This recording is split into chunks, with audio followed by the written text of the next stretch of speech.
Welcome back to MTG Generations. I'd like to say a big shout out to Redbeard GL 1985 as our first subscriber. As our very first subscriber, not only will you get your Relentless Rat, but also some little friends to go with them. We're going to be sending you a Drainpipe Vermin, a Thriving Rats, a Ravenous Rats, Typhoid Rats, and Septic Rats. And those will all be included with your special Relentless Rat. Now today, we're going to start on the basics, which is card design and setup. We'll start off with the basic land. Here, at the top, where it says the title is Plains. Come down here and it states that it is a basic land, Plains, which has this symbol to indicate its type.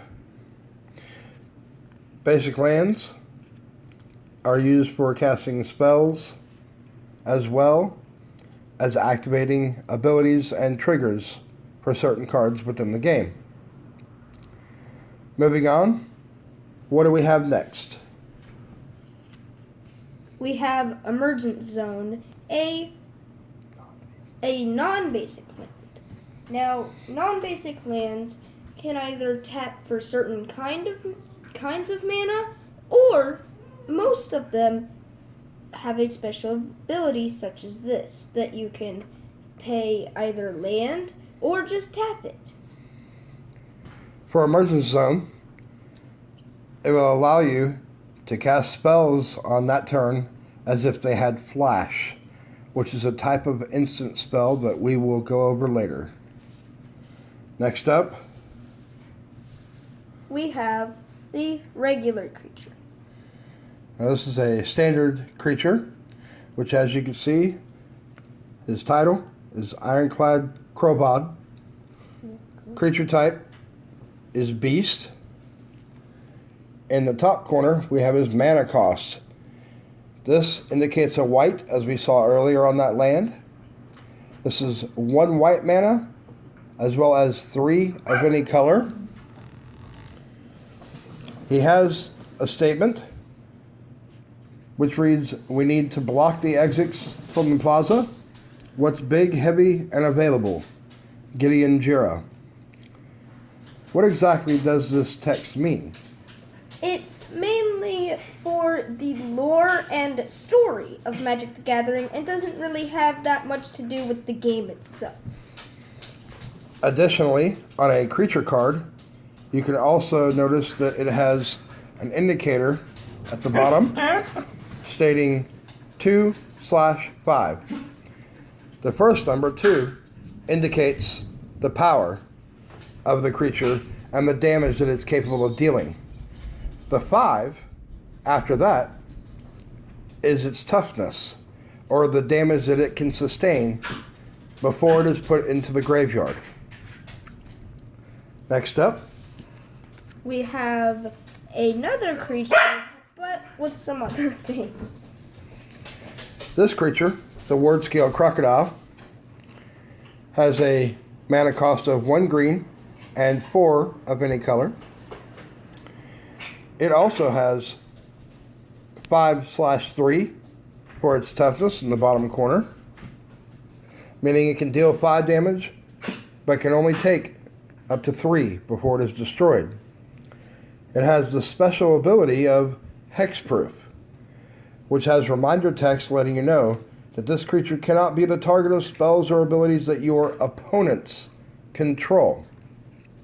That means that you can still target this creature in order to give it any kind of boost in battle to its attack or defense, as well as enchanting it or targeting it with spells that may allow you to have other additional effects in the game. Next up, we have an artifact. Now, artifacts are cards that stay on the battlefield constantly and have special abilities. This artifact, Tormod's Crypt, is very unique in that it has a 0 for its casting cost. This can be played directly from your hand without having to pay a casting cost for it. You may tap this at any time to sacrifice it and exile or remove all cards from target player's graveyard or discard pile. This is an incredibly good card to use against certain decks that rely on bringing cards back from their graveyard. Next up, we have a artifact creature, which is similar to an artifact, only it is also like a creature. In this particular case, we have Saheeli's Silverwing, who has a converted mana cost of only 4 colorless, meaning you can use 4 of any color to cast it. It is an artifact creature type, and it is a Drake as well as a subtype. This particular creature has a 2/3, 2 being the toughness and 2 being the power and 3 being the toughness. It is also flying and has an additional effect. When it enters the battlefield, you can look at the top card of an opponent's library. This can give you an advantage in combat and in playstyle, knowing what your opponent will have in their hand.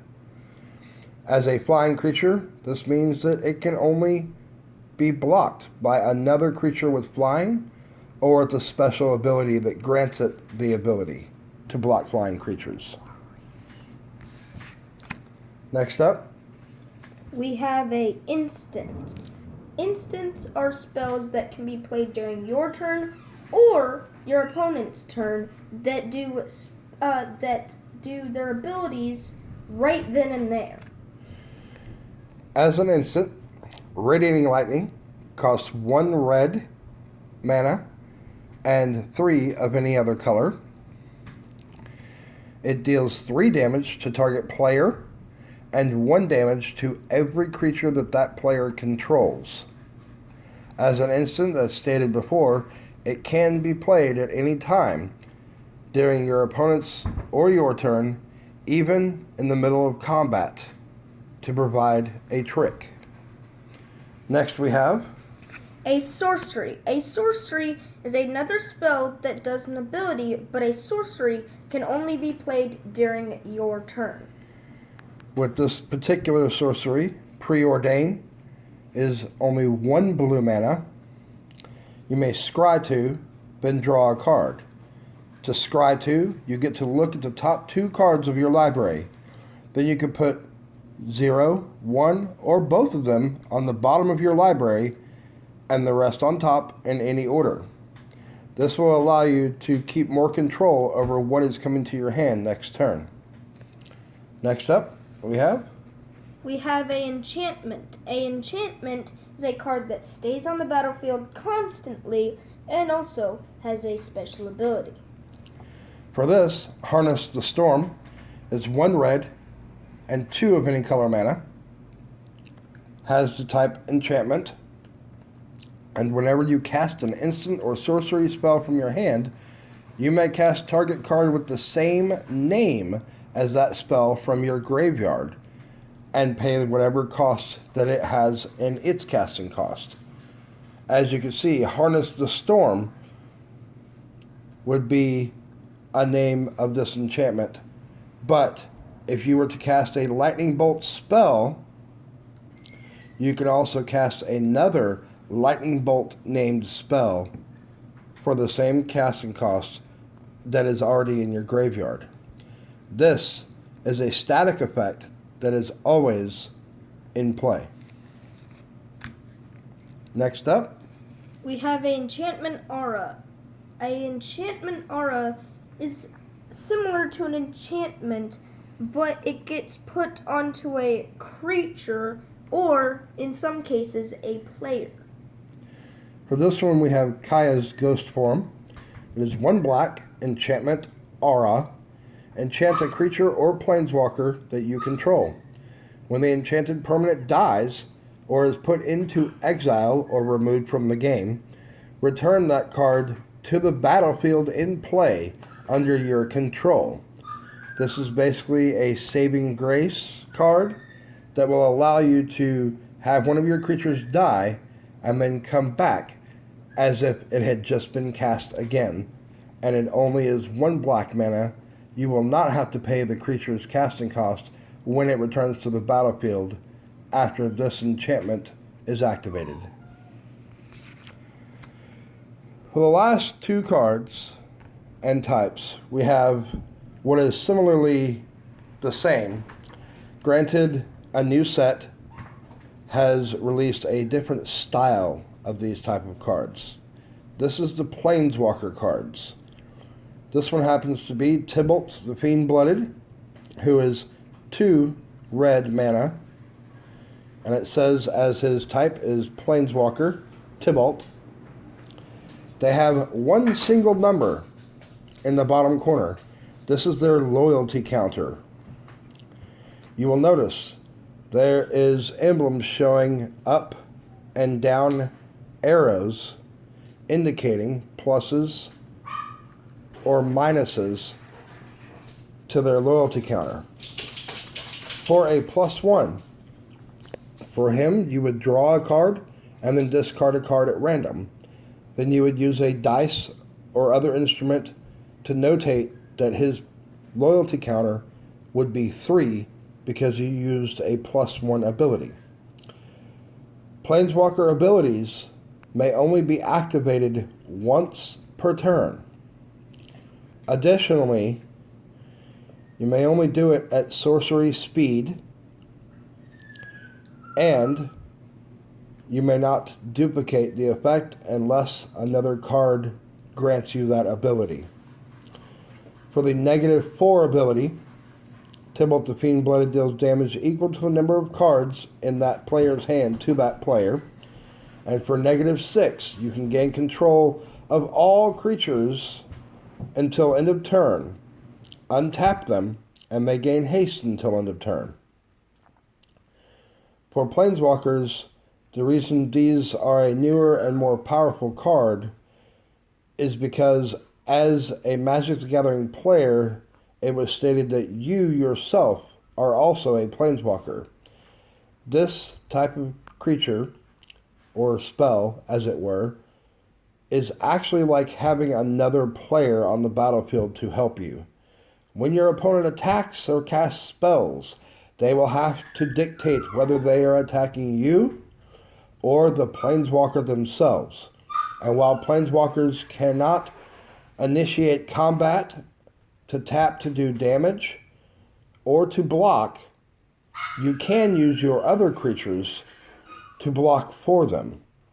Whenever a Planeswalker is dealt damage, whatever damage they are dealt will be minused from their loyalty counters, so it is best to protect them when possible. The other type of card is the newer Planeswalkers, which actually have the subtype of Legendary Planeswalker as well. Although this actually says Legendary Planeswalker, all Planeswalkers are now considered Legendary Planeswalkers. This Planeswalker, in particular, has an ability at the top that does not have a loyalty counter indicator. This is new to the game of Magic. This means that this is a static effect. As long as this Planeswalker is on the battlefield under your control, each creature you control that already has a +1/+1 counter on it has the ability to tap to add 1 mana of any color to your mana pool. He comes into play with 3 for his loyalty, and for -1 on his loyalty, you can put a +1/+1 counter on target creature. He has no plus abilities, meaning that if you were to do this 3 times, he would be destroyed as his loyalty would reach 0. Well, that's all for today. We've gone through the basics of the card types to get started. We've got our Relentless Rat and his collection of friends going out to Redbeard GL 1985. Thanks again for being our first subscriber. Also, if you have any notifications to set for being subscribed to our channel. Please do that. Click the subscribe button, like, share, and the notification bell icon. As well as, if you do subscribe, please note that YouTube will not show us our subscribers if you have a privatized block on your subscription status. So if you don't feel comfortable with removing that is fine. At the bottom of this video, I will post a comment, and it will have the email address to which you can let me know that you have subscribed and are one of my subscribers, so that you can keep your identity secret if you like. So, anything else? Don't forget your triggers. And always keep 2Blue open.